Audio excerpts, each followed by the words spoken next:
We're live, it says. Good morning.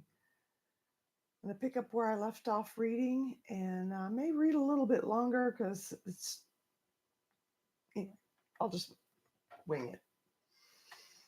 All right, so we were at, if you're constantly worried you're not reaching your full potential, giving up alcohol can be the motivational rocket you need to get started. Oh, hello. If you need to repair damage to any area of your life, your health, relationships, finances, or career, giving up alcohol can be the missing key to turning your life around.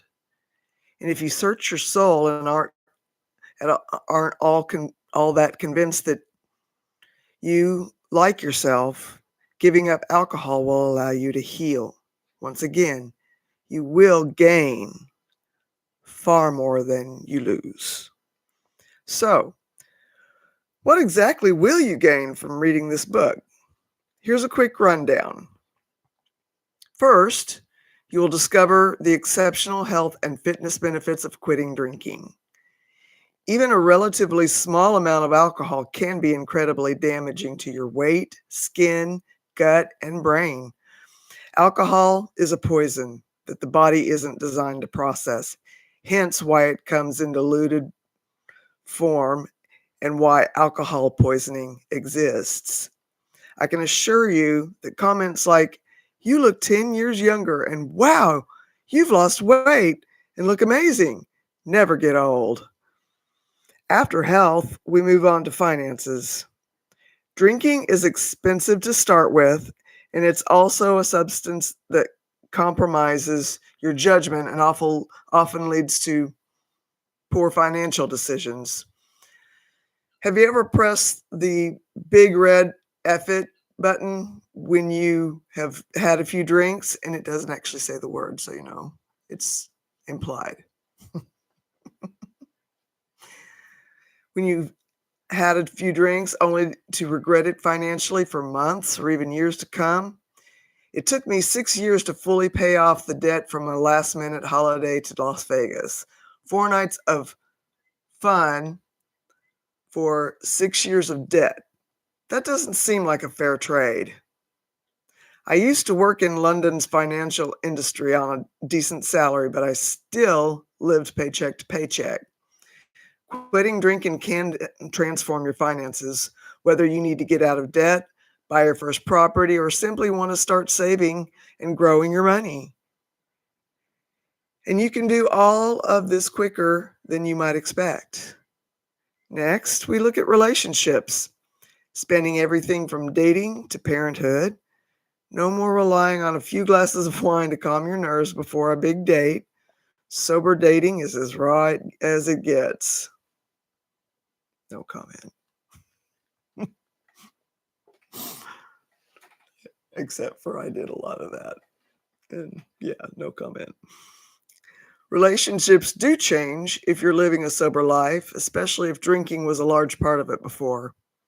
Thankfully, I can assure you that they change for the better. After that, we talk about personal growth.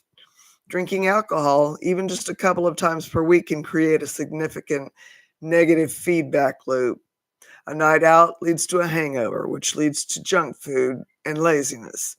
You then begin the following week with low motivation and a scary bank balance, and crawl your way through to Thursday is the new Friday before doing it all again. Not drinking creates a different feedback loop, but a positive and much better one.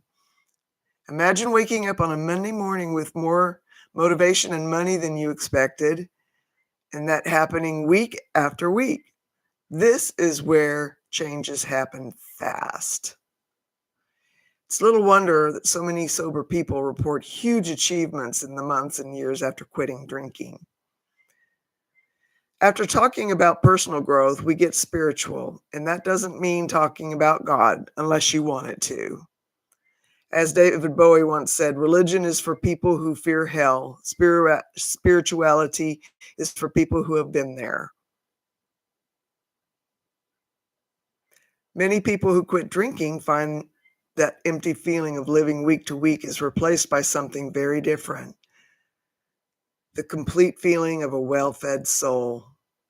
This chapter also touches on the entirely optional 12-step program. Next comes the fun of being sober. It's a different kind of fun, but it's far from boring. I can assure you that the millions of sober people don't just sit at home feeling bored. They're socializing, dating, achieving, and up early, indulging in hobbies while the drinkers sleep off Friday night. And I'll leave it off there.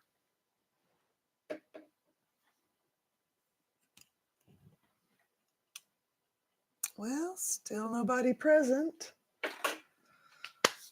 So we'll call it a meeting. Let's have a moment of silence for the person out there still suffering in their addiction and for the ones we've loved and lost.